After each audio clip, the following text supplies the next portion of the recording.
The parsnip. A crappy crop. Pathetic profit. Stardew Valley. Easy game. So easy, in fact, I'm going to beat it with just parsnips.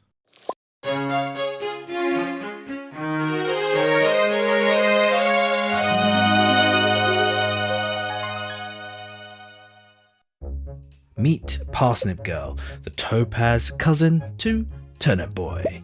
She has an obsession with parsnips. Just look at her, eating those parsnips. Yummy. She will only eat parsnips. Probably why she's so yellow.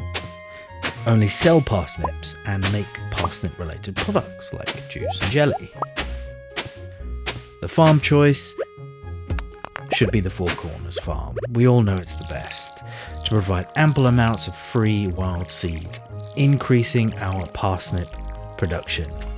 Forest farm is okay too, but Parsnip Girl prefers the layout of the Four Corners farm, she told me. To increase profitability, we go for the remix bundle options.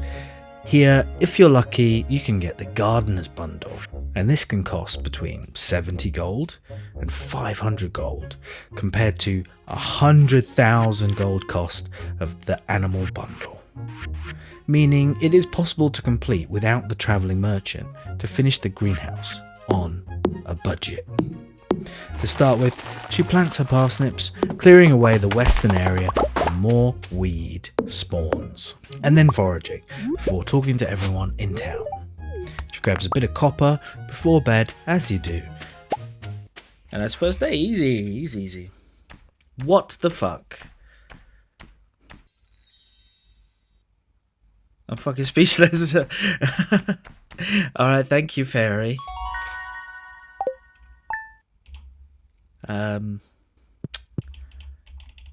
That makes our lives a bit easier. Fuck off, Clint. She picks up her fresh new parsnips and replants some more. Clears more of the west before talking to the last few people and heading back to bed. She needs to continuously plant parsnips. In preparation, she starts her tree farm before sleeping until Friday. She sees the cutscene with the Junimos and gives an artifact to Gunther, gaining 250 gold. That's 12 parsnips. Wow, that's depressing. She sees the wizard, unlocks the bridge, and makes a scarecrow, planting as many parsnips as possible due to the rain. After unlocking the spring forage, she can see what she will need to unlock the greenhouse. Gardeners. Not bad. In fact, it's pretty amazing. Very lucky. She plans what she needs and waits for a lucky day to go mining, but gets tired and just goes on a bad luck day. Killing all of the bugs and focusing more on going down than materials to conserve energy and parsnips. After reaching floor 13, she gets a bit unlucky and has to go home. From now on, her plan is to water the parsnips, replant what she can, clear up more space, and on rainy days go back to the mines. In a normal speedrun, luck is more important, but for us, it's energy. Parsnips are far too valuable to waste. When on the spiral floor, like floor 19, it's always good to take a photo. By the end of day 9, she's at floor 25 and a slime floor appears. Time to rest. On Wednesday, some of our parsnips were ready, but with the shop shut, we can only dive deeper into the mines, killing enough insects for the insect head that makes going down even faster. After getting to floor 40, she mines for iron. I think she's after making some sprinklers. I should have told her to mine for stone too. Captain Hindsight for you. Oh well. She makes a pretty pattern and organises her farmland in the time before PS. Then grabs 100 seeds and back to mining for iron to make more sprinklers. She does get a nice quest to kill dust sprites and finishes it off while there. She needs 5 golden potatoes and can pick them and reset the day until she gets one, resetting and picking only the gold star ones. After this, she gets a 900 gold from the wizard and buys more seeds before mining again. She needs about 140 of each ore type just for the sprinklers, and a load of coal. It's not exactly quick, but soon she has 11 more sprinklers and barely has to water anymore. She cleverly makes bombs to blow a bunch of ores to save time, and before you know it, she has enough sprinklers, but it's not enough. I can hear her mind. More! Sunday the 14th, she has 24 sprinklers and plants in the open spaces to save a bit of time. She needs as many grown parsnips in her pocket by the end of spring, and anyway, to increase that while being fast, it's important. With over 160 parsnips planted on the 15th, she'll have plenty, I think. I hope so. Then she goes back to watering and sleeping and replanting when necessary. She built her first preserves jars and gets into the jelly trade. Now she needs wood, stone, and can't help herself but to pick everything up on the way, even though she can't use any of it. She built a couple of coal makers, which sets off to chop and mine for preserve jars. Preserve jars need 8 coal, so with 6 trees chopped, that's enough for 1 jar of coal anyway. However, considering it needs 50 wood too, they are a bit expensive. In a normal run, you would just buy the products, but we really need to save our money. Upon completing another bundle, she realizes that the minecarts will be an annoyance and will have to go the Joja route if she is to complete the challenge in a year. She keeps collecting wood until out of energy before sleeping to be as fast as possible. She makes a bigger tree farm to take care of the wooden needs, and plants the last batch of parsnips on the 23rd. 180 parsnips planted and 9 jars. The leftover seeds will become important later on. Hello? It's a speed challenge. She does head over to the mines to smash open some big rocks, as they provide 10 stone for 8 swings. It's a very cost-effective way of obtaining stone before hitting level 5 mining. At the end, she has over 360 parsnips, 11 preserves jars, and 108 spare parsnip seeds. Now she just needs a bit more stone to increase profitability. She has over 40 wild seeds ready for summer.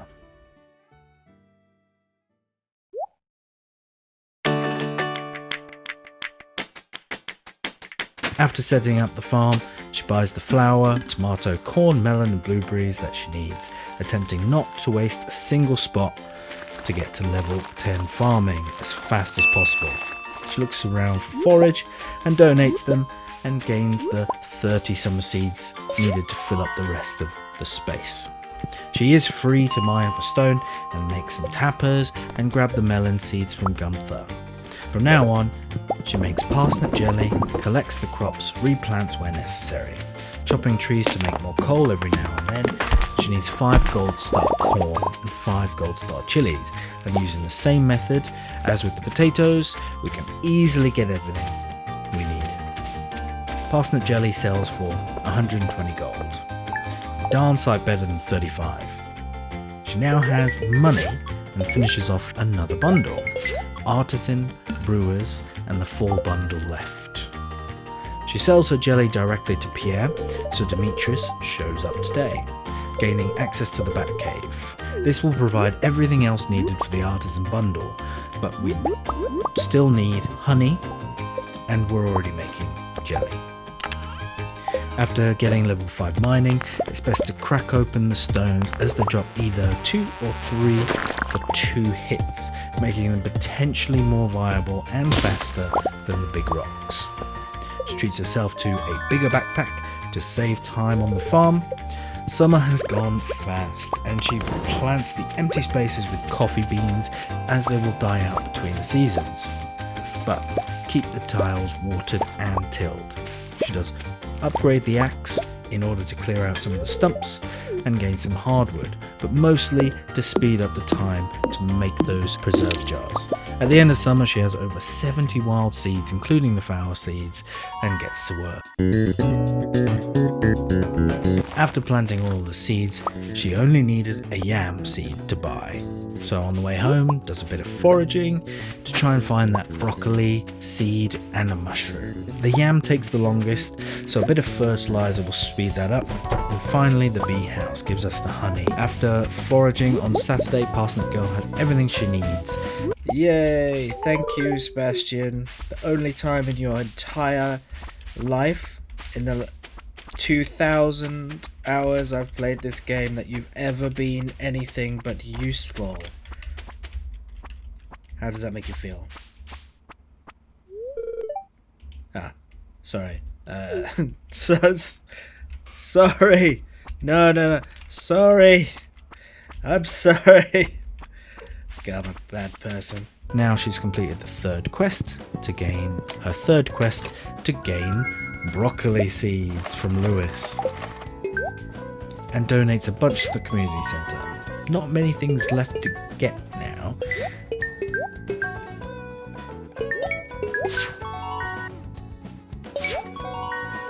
It's back to crop collecting, replanting and waiting for oak resin.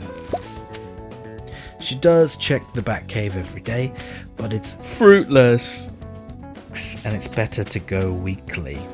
The farm quarry here is a great source of stone, and it's a bit quicker for us without mine carts available, so we also go back there every week to make more jars. In the footage I can see that I pet my cat twice a day. I guess I love it so much. On Sunday the 21st we check the travelling merchant and find a pomegranate, completing the greenhouse finally. However, a small issue, I haven't got any gold. I'm nowhere close to level 80 in the mines, and I have to set up my greenhouse pronto. Thankfully we have 2 quality sprinklers, and you only need to set up the greenhouse once. So we set it up and head back to the mines on a lucky day to get down. Only 40 floors to go with a basic pick, how hard could it be? So we go and upgrade the pick, and we get a star drop lucky day the next day without our pick. Classic. As we have our keg, I thought it'd be a good chance to let you know the quirks of parsnips. Parsnip juice sells for about 100 gold and takes 7 days, whereas parsnip pickles sell for 120 and takes 3 days. The reason why is clear. So after blazing through the mines on the last day of fall in a mere 8 hours, Parsnip Girl grabs as much gold as she can and smelts iron and quartz while doing so, bringing back enough materials to the farm to make the rest of the sprinklers needed, planning to smelt while she sleeps and pickles. A bit of reorganising while the gold smelts, followed by a bit of foraging. Now the bridge could be repaired. The next part to finish is the bus. We've spent 35 grand so far, so only a bit more to go. The fastest way to complete the game from now is Joja, after the bus of course. So we spend the rest of winter wasting time. Why? Because I always feel the need to do more. Hindsight is 2020 and the bridge is completed. There is often a special node to hit which gives iridium. I could have easily finished the boiler room. We only need 40,000 more gold to finish the challenge, so Parsnip Girl carries on, making 3,000 gold every 3 days. And there is a special event on the 15th. The beach has a lovely shop to buy all of the spring seeds, so we wait until 5 PM and buy a bunch of parsnip seeds. This is for the rest of winter, planting our seeds, pickling the parsnips and picking the parsnips up every 4 days. We reach spring of year 2 before we've managed to finish the community centre. Could it have been possible within this run? Absolutely. Different decisions made, like, actually fishing and going over the bridge could have saved a lot of time. And I simply didn't think of it after the 10th hour of playing in a row. Not sure if anyone else cares, but there is a faster way of planting 108 parsnip seeds.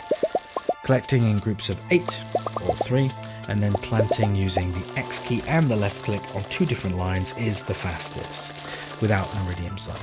Spring of year 2 arrives and we really need more parsnips, so we plant everything we can. She's so close. Just look at her collecting hundreds of parsnips. 15k to go now.